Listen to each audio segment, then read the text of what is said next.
Welcome back to Real Chalk. I'm Jamie. I'm Sam. And we've got our head of media, Connor. How are we doing, guys? How are things? Good, Connor. How are you? Not too bad, not too bad. I hear we're talking about some news this week, some CrossFit news. What is it? Breaking news. Breaking news. We're now a news show. Yeah. Well, I think for future news episodes, we need to get a specific news anchorman in the form of Sam Darley. He is the most up-to-date person across the world ever. 100%. I don't think we would have even known what went on last week without his fully detailed broadcast live reports, in the gym last week. So I think today we're going to talk about the kind of latest Matt Fraser news and the stuff about the semi-finals and furthering the season. Yeah, we're going to go through the full open breakdown now. We finally have a good kind of overview of what's going to happen this year. Looking forward to kind of breaking it down, seeing your thoughts on it and going from there. Yeah. So I'm going to stick on the clock, keep us on track for 20 minutes, and then we'll get going. Let's set the timer. For anyone who doesn't know, or if you're listening, we've got our workout clock, so we hit our 20-minute AMRAP. So we've got our 10-second countdown now, and then we'll jump straight into it. Yeah. Oh. All right, so off we go. So with Matt Fraser retiring, did you see it coming at all? Or is it a bit random? Yeah, no, I didn't see it at all. So that's kind of the big news this week. We hear Matt Fraser retires, and I know he's obviously a huge athlete, the best athletes CrossFit seen so far, winning the games 5 times in a row, but I really thought he'd stick with it. Like, I know this, I suppose, makes him the best ever because he was drawing with Fronin with 4 when they each had 4, and now he took the fifth win. But then recently I saw his Instagram as well. He was like back at it after a few kind of weeks or months off. So I thought that was him really now head down, hammering into it. But now suddenly he's out. Yeah, I thought that as well. He put up some like sandbag workouts and stuff, and I went, okay. He's obviously back training, getting ready to go. And but I guess there might have been a few signs, just like, well, like now his coach Shane has released all the programming and he's got new athletes on, which in the past it seemed like he just wanted to be kind of secretive, you know, so that could be a sign. And then the other sign is he's grown his hair, and there's definitely correlation between Matt Fraser winning the CrossFit Games and a shaved head, and Matt Fraser not winning the CrossFit Games with hair. So 100% that was your observation. I think you look at all the athletes, look at their hair, and you know how they're going to perform that season. Is that exactly? But also, like, it's a bit disappointing, I think, because we've got Justin Meridos coming up, who was epic at the games this year, and he's kind of the first person I've seen over the last few years put it to Matt Fraser. I know Noah Olsen gave him a good run for his money in the gymnastics event the year before last, but it would have been really cool to see if Justin keeps working like this. Would have been cool to see him push Fraser, because always Fraser runs away with the events, really, so I'd love to see him get pushed a little bit. Yeah, do you think it's good that Fraser leaves on top with no one beating him? Or do you think it would have been better to see someone actually beat him to kind of legitimize the title of fittest on earth?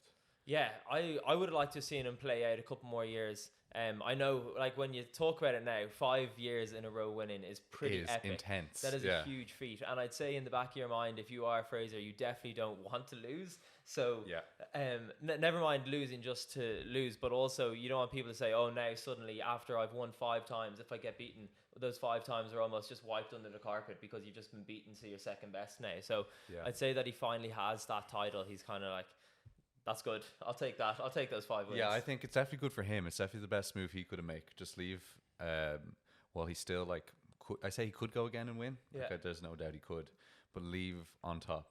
But he also is talking about the next chapter at the moment as well. And Rogue put up something today saying Fraser's next chapter. Like, could that be anything to do with weightlifting again or powerlifting, or do we think he's just done and that maybe he's just moving on? Yeah, who knows? I think it's such fresh news that we'll only find out maybe in a few days or something. Yeah, or not even a few days, probably a few weeks or months. Have you ever competed against Fraser? Yes, last year at Strength and Depth, I competed against Fraser. He's actually really normal. Oh, like, yeah? Were you hanging out with him in the warm-up area? Yeah. Were you chatting to him? What was he kind of like? Yeah, he was like normal, like just like the usual kind of just like joking before events and stuff, you know. Like I remember him slagging because like in the whatever heat we were in the last heat, everyone just seemed to be really, really tall. Yeah. And like I wasn't I'm not super tall, but we were like looking around and you kind of had this angle on your head, and he was like, what the hell's with all these tall people around here? And I was like, I know. Could you keep up with him in any events? Were you like head to head or anything for 5 seconds or so? I remember there's just glimpses. Like he's definitely a human. You know what I mean? Yeah, He's yeah, not yeah. like he's total freak. But like there was the first workout. The first workout was a run, and I kept up from. Could see him like just a few meters ahead of me for most of the run, so that was pretty good. Yeah. So like it wasn't like he Keeping in disappeared your in the sights, distance. You didn't need your binoculars. Yeah, I didn't need to. Oh, he's won. He's already finished. But the next one was 30 clean and jerks, 30 muscle ups, 30 snatches, and he won obviously. But like I was only one clean and jerk behind, and I could always see him like he was just a few lanes like beside you, kind of slash ahead of you. Yeah. Like he wasn't only within a few reps. Like he wasn't like he didn't just lap you or anything. Yeah, you know what I mean? yeah, Which was exactly. kind of cool to see. And That's pretty sick to get to compete against him, though. That's exactly. I've never got to compete against him, but I got to do a trip the year before I went to regionals. I did a trip to Boston, and I did a 2-week training stint with Matt Fraser and Catherine Davis' daughter, and it was like definitely one of the best camps I've ever done. And I don't even know how it came together that I actually got to go over there. It was basically I got sponsored to go over from someone in Ireland who was training in the same gym as me, and I had won the French Throwdown, and he had contacted Ben Bergeron and asked like to see if any European athletes would there be an opportunity just for me to come over for a 2-week training camp. So that was pretty cool. But the first day I got there, I show up and I'm kind of like, this is going to be insane. I'm training with Fraser and Catherine Davis' daughter. So I go in with Anna, my girlfriend, and we get there and we go to the desk, and then the girl is like, have you guys done CrossFit before? And Anna was like, no, it's our first time. And I was like, are you joking? I'm here to train with Fraser. Like, what are you doing? I was like, we're both competitors. It's okay. So they're like, okay, you guys go to this class. So Anna's like done a bit of training with me, but that's about it. And she does her own workouts, and I program her own workouts, but she doesn't do any heavy barbell stuff or muscle ups or anything like that. So we're both moved off onto the competitors class, okay? And I'm there with all the lads, like, we're doing a bear complex. The workout is like in 12 minutes build to the heaviest bear complex you can. And I've taught Anna how to do all the lifting and all. So she's there with all these competitor girls trying to move the barbell. And she's doing good. Afterwards, she's like, I'm never going back to that gym. She had like massive bruises all over her collarbones from trying to bounce that bar off her. But so that was the first day, and then what they made me do is I had to do the competitors class for I think 3 days, almost like to prove yourself. Yeah. And Fraser and Catherine Davis' daughter was really cool. They have a room, so it's CrossFit New England in Boston. They have a room beside the gym, and basically it's like a regionals or game setup. So they have their own so they each have like their own rig, their own rings, a full handstand setup. I don't know if they change it every year based on like the games and all, but it's a really cool room with like every piece of equipment you can have. So after my first 3 days of training away in the competitors, they then invited me in, and then from there it was like every day going. And the Killcliff Games was coming on in the next 2 weeks, so they were almost running their own little training camp where Sam Dancer came down, Brooke Wells came down, and it was just an insane 2 weeks. So I've never got to compete against them. Yeah, it was epic. I've never got to compete against them, but just being there. But even I remember talking to Fraser, and he was going to do the Killcliff Games, and I was saying, I hope I can qualify for this next year. And if you qualify for the games, you automatically get a spot at the Killcliff Games. So I was like, yeah, I'd love to. So chatting after training, I was like, I'd love to qualify for the Killcliff. And he was like, why don't you just qualify for the games? Then you'll get a free spot. But it was like, to him, it's like, what's your problem? Just step up, get to the games, and get on with it. And I'm like, I can't do that yet. To him, it's just a normal thing to do. Yeah, exactly. And that was the year as well. That was the year that he had come second. Okay. So I remember he was always getting asked for photos and all that in between training sessions, and he had no problem getting photos, talking to people, so saying, chatting to everyone. But the one thing he hated was if someone called him the second fittest man. So some lady asked, could he have a photo? And he's like, yeah, of course. And like gives her a hug, gets a photo. And then she's like, I can't believe I got the photo with the second fittest man in the world. Oh. And he just literally like just gave her eyes. And then he turned, and then me and Katrin are there. And he's like, he said it to her, he was like, if one more person calls me the second fittest in the world, I'm going to lose it. And I know that was like, that's definitely what was driving him through all his training. He couldn't be called second fittest. So maybe that's why he's got such an edge as well, you know? Yeah, I'd say it's like a chip on his shoulder kind of thing. So what do you think now if whoever wins the next CrossFit Games is going to be the fittest man on earth? If someone says, but can they beat Matt Fraser, what's the argument going to be? Yeah, like that's, you never know, will they do a call out, kind of like when Froning and Fraser went against each other in the Open. Yeah. I wonder if someone's going to win next year, and then there might be a call out, and that could be the big push for next year's Open. They'll kind of call him in. He might even do an Open announcement and put it to them then. You never know. But yeah, like it's not really fair that you have to now win it 6 times to suddenly be the new Impossible. fittest. Like, Who's that's winning it just 6? outrageous. Yeah. For you, who's your top athlete? Do you think Froning or Fraser? I think it just recently changed to Fraser, but I think I would have always said Froning until recently. I don't know why. I just always thought, I just thought he was the best. I was the coolest or ever, because obviously when you're young and you get into CrossFit, he's like the top dog. He's the first top dog. So you kind of just like, oh yeah, he's always going to be top dog. Nothing's going to change that. But then I guess probably even just meeting them in person and talking to Fraser and stuff at a comp, and be like, okay, he's actually really cool. Yeah. He's not just like this intense guy that has no mates kind of thing. Yeah. He's actually normal.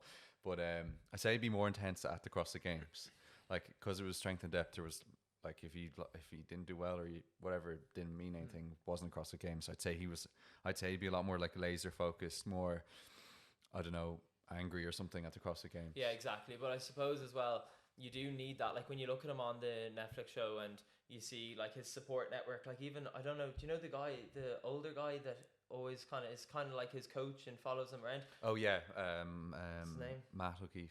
Oh yeah, exactly. He runs at Wadapalooza. Yeah, exactly. So in between events, Fraser puts his arm on Matt's shoulder and just walks around with him, and he was saying that he doesn't even want to have to think about where he's going or anything like that, or deal with crowds. He just puts his arm on your man's shoulder, and then Matt just walks around and like shows him like where he has to go for the next event. Like that's how much he's got everyone doing stuff. So Sammy cooking his meals, the physio work, just everything. He doesn't have to think about anything. It's all there, and he just goes out on the floor, competes, and that's it.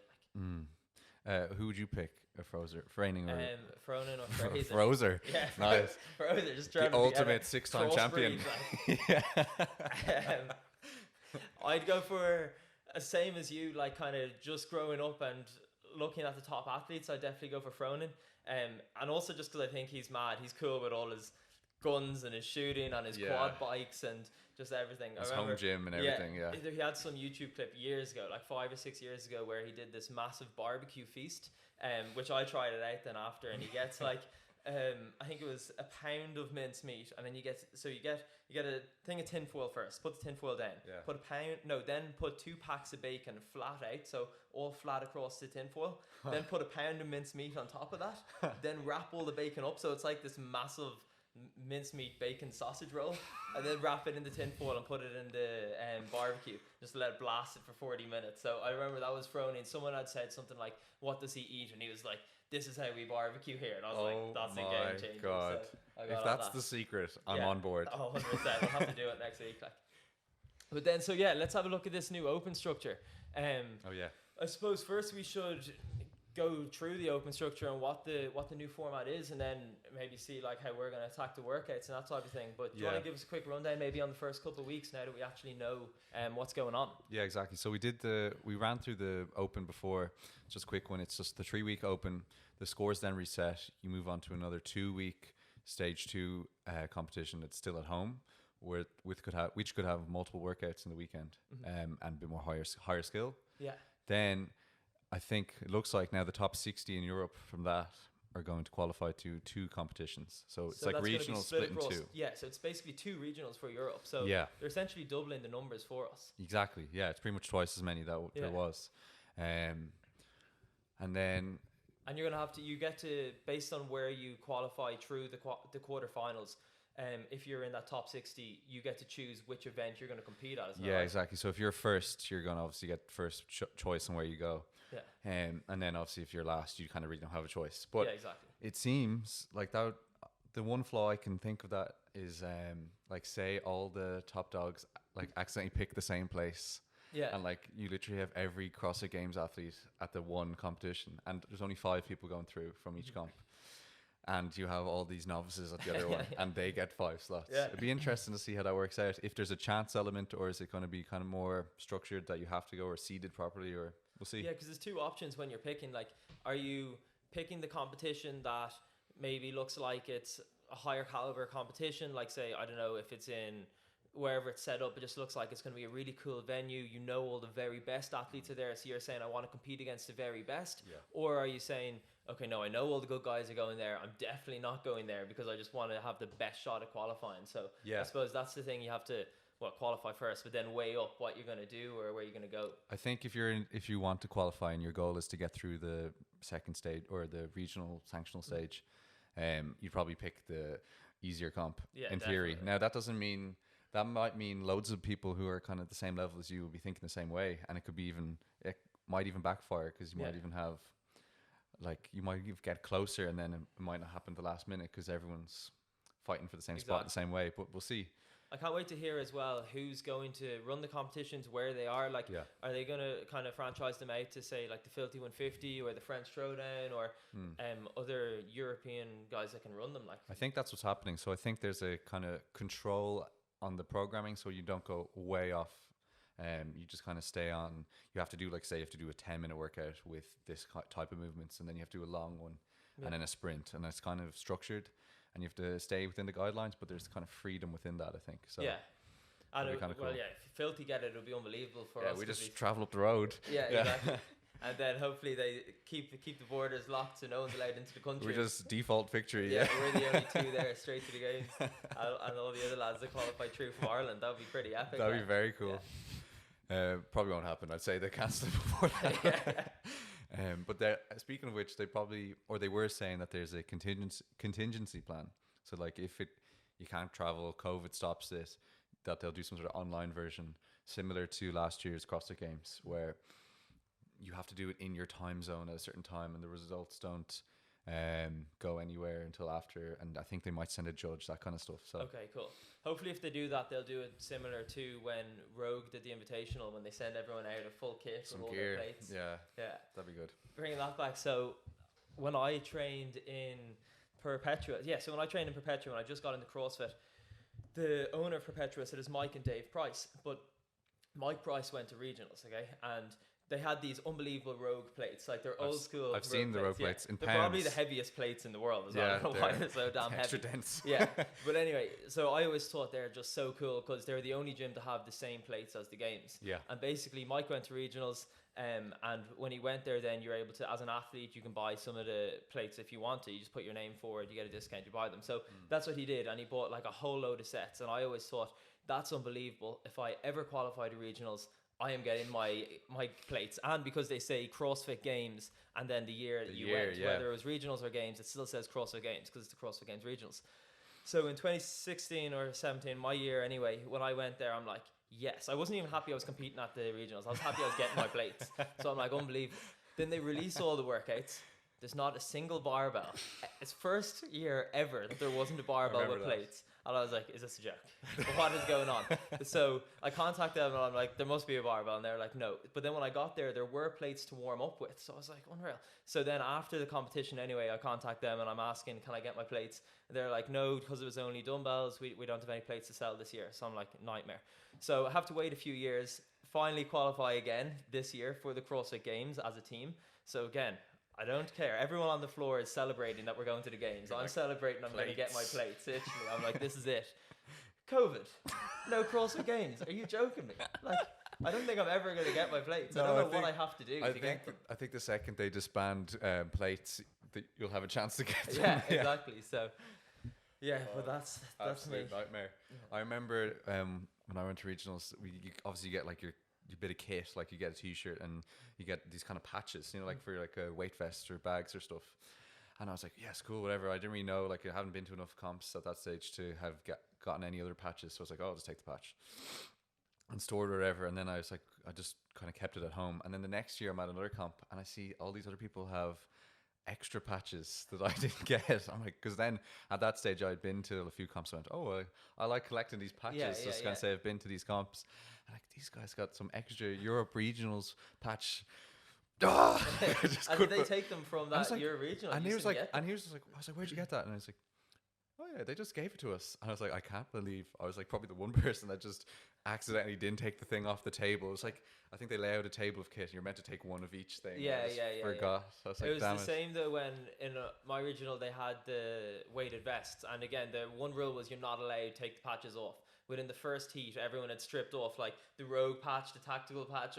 You, the only thing you were allowed to take is your name, but they were all stripped like that. Like everyone just wanted their Get the memorabilia. patches, for sure. So, and also I suppose the biggest thing to take for me was getting my sign home. Like that was my mission. I think I had to pay like 40 or 60 quid extra as an odd object to just book it onto the plane, because that's what they were trying to get me to do. It was pay it as an odd object. I'm not sure now whether I carried it on or not, but I remember chatting to Arminius. Yeah, I booked mine in, and Arminius, he had the option to do that or not. And he was like, no, sure, I'll just carry it onto the plane. And I was like, what are you going to do if they stop you? He's like, I'll just crack it in half and stick it up over my bag. So it was, I'd worked too hard to get that thing to be snapped in half. So I checked it in and went from there. You kept it safe on the way home. But I remember, I think I just took it on the plane, and they're just, obviously, if you're taking it this far, obviously means something to you. I think they just didn't bother me with it. But when I was coming back from Dubai, this Dubai sign's even bigger. It's this massive sign. And that was a big rigmarole. I was like, okay, I need to bring this. And they were like, at the airport, you can't put that through the conveyor belt thing. And there's like, we need to go wrap that. And I was like, I'm just going to go and bring it with me. And like, it's clearly not a weapon. It's you know, it's not anything bad. People out with a piece of cardboard. Like, it's. But I remember then on the plane, the guy, the air hostess guy was like, what do I do? Like, why are you bringing this here? He was annoyed that I was like, I personally offended him for bringing this ginormous piece of cardboard. And then eventually I came to the idea, it's like, I could just put it down the back behind the very last row where there's no seats. I'll just put it there. He's like, okay, fine. But he wasn't happy about it. To be fair, I'd be really pissed off if I got on a plane and I'd had my water bottle taken off me and my banana, and you came on the plane with this giant cardboard sign. I'd be like, where? I left one on a plane once, actually. I'm remembering now, after I came back from the Netherlands, and I was just coming off the plane, and I did actually have this moment of no, so I just ran back through like all the things you're not meant to go back through. And just ran onto the plane and just got it before. I was like, this is mine. I was like, but it's like, clearly you'll know it's mine because it has my name in big letters on it. It's not like it's like, who does this Sam Stewart sign belong to? Clearly Sam Stewart.